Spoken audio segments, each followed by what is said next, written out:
ప్రతిదానికి ఒక expiry date ఉంటుంది, ఎవరో కూడా శాశ్వతం కాదు కదా అని చెప్పి మీ ఇంటర్వ్యూలోనే కేటీఆర్ ఎన్నికలకు ముందు చెప్పారు సార్ ఒక మాట. ఆ విధంగానే ఇప్పుడు జగన్మోహన్ రెడ్డి నిన్న జరిగిన ఎడ్యుకేషన్ సమ్మిట్లో ఆ కాంక్లేవ్లో ఒక మాట అన్నారు, ఇప్పటికిప్పుడు దిగిపోవాల్సి వచ్చినా హ్యాపీగా దిగిపోతా అని చెప్పి.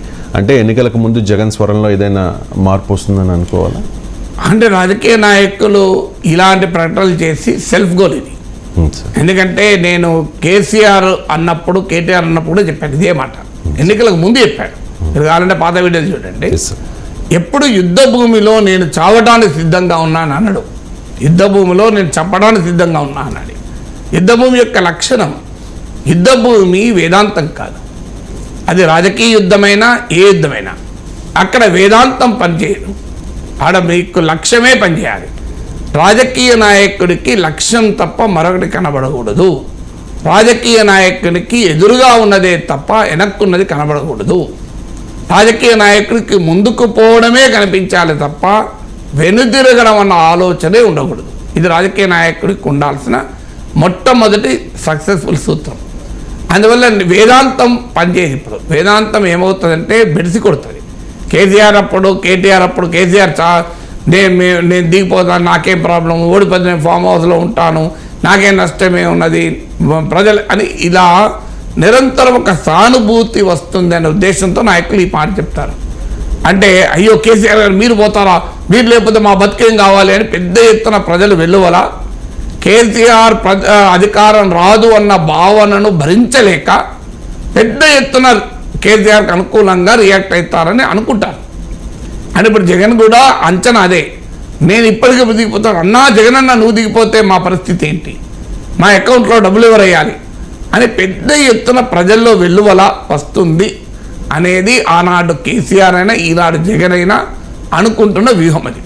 అంటే ప్రజల్లో పాజిటివ్ రెస్పాన్స్ను రగిలించడానికి ఈ రకమైన స్టేట్మెంట్లు ఇస్తారు. కానీ అది నష్టం జరుగుతుంది.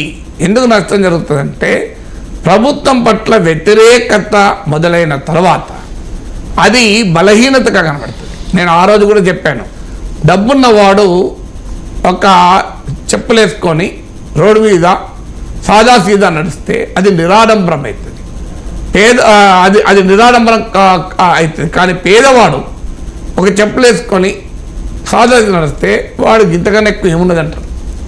అందువల్ల ఒకే పని ఇద్దరు చేసినప్పుడు రెండు రకాలుగా స్వీకరిస్తారు. సంపన్నుడు సామాన్యుడుగా కనబడితే అది నిరాడంబరం అవుతుంది, సామాన్యుడుగా కనబడితే వాడికి ఉన్న స్థితి అంతా అవుతుంది. అందువల్ల ఎప్పుడు కూడా పెద్ద ఎత్తున పాజిటివ్ వే ఉన్నప్పుడు నేను దిగిపోతాను, నేను ఓడిపోయినా మంచిదే అంటే ప్రజల్లో మామూలు స్పందన ఉండదు. అయ్యో మీరు దిగిపోవడం ఏంటి సార్, మీరు లేకపోతే మేము ఏం కావాలి అని ప్రజలు రియాక్ట్ అవుతారు. ప్రభుత్వం పట్ల అసంతృప్తి మొదలైనప్పుడు ఆ దిగిపోతామన్నది ప్రతిపక్షాలకు ఆయుధం అవుతుంది, ప్రజల్లో కూడా తప్పుడు సంకేతం అవుతుంది.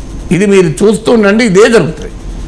నేను తెలంగాణ ఎన్నికలకు ముందు చెప్తే చాలామంది అంగీకరించలేదు. కేసీఆర్ ఇలా మాట్లాడేటయ్యా, కేసీఆర్ ఈ సమయంలో ఈ రకమైన నిరుత్సాహాన్ని కలిగించే మాటలు మాట్లాడిందని. కేటీఆర్ మాటలు కూడా అదే అన్న నా ఇంటర్వ్యూలో కూడా మీరు అన్నట్లు ఎవరికైనా ఎక్స్పైరీ డేట్ ఉంటుంది. సో అది కరెక్టే, కాదని ఎవరు అంటలేరు. ఎన్నికలకు పోతున్న సమయంలో అలాంటి మాటలు పనిచేయవు. ఇప్పుడు మీరు పెళ్లికి వెళ్తారు, అక్షంతలు వేసి దీర్ఘ సుమంగళి భవ అంటారు, పుట్టిన ప్రతి ఒక్కడు చావక తప్పదు, ఏనాడైనా మనిషి మరణం అనివార్యం అని అంటావా? అది నిజం కదా, మరి అసందర్భం నిజమే కదా. పుట్టిన ప్రతి ఒక్కరూ పోక తప్పదు, ఇలా కాకపోతే రేపైనా. మరి అలాంటప్పుడు పెళ్లిపీటల పైన కూలిపోయిన మహిళ అని కూడా మనం పేపర్లలో చదువుతుంటాం చూడండి. అది అలా అంటామా, దీర్ఘ సుమంగళి భవ అంటాం, ఎందుకంటే పెళ్లి గనక ఆ పెళ్లిలో అదే అనాలి గనక. కానీ ఎన్నికలకు వేళ అదొక పెళ్లి వేళ ఏమనాలి, మరోసారి రెట్టించిన మెజార్టీతో అధికారంలోకి వస్తావు అని దీవించాలి, రావాలి దీవించాలి, వస్తానని చెప్పుకోవాలి.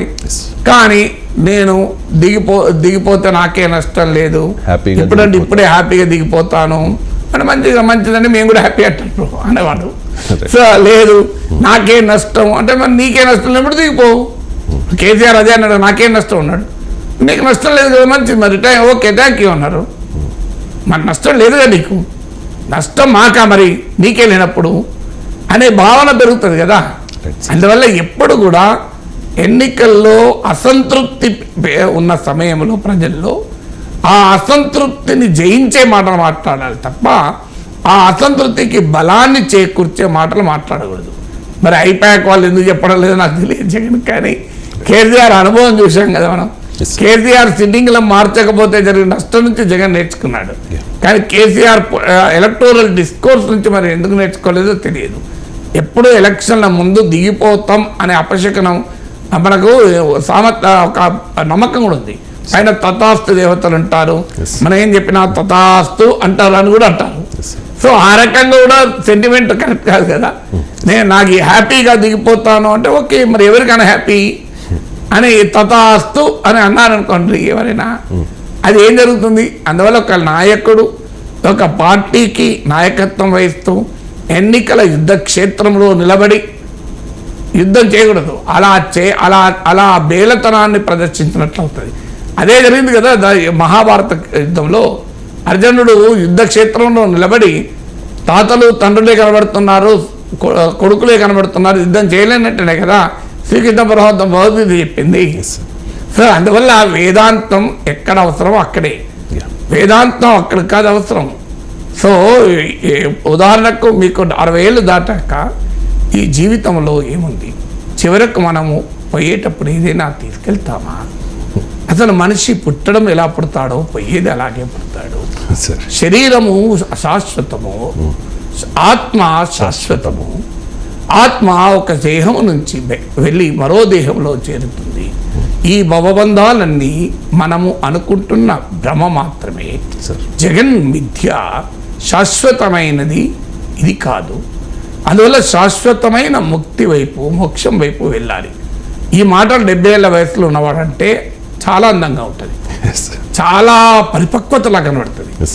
25 ఏళ్ళు ఉద్యోగానికి ఇంటర్వ్యూకి పోయేటోడికి ఈ మాటలు అన్నడం కావు, వెంటనే సైకాట్రిస్ట్ దగ్గర పట్టుకుపోతాడు తల్లిదండ్రులు.